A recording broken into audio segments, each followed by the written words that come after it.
Bago mo siraan ang isang tao, siguraduhin mo muna na malinis ka. Bago mo ilabas lahat ng baho ng iba. Pero yung sarili mong baho tinatago mo? Bago ka magpasikat, dapat sa tama at malinis na paraan.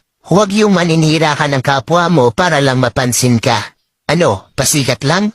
Yan ang mga taong feeling perfect. Ang tingin nila sa sarili nila, napakalinis.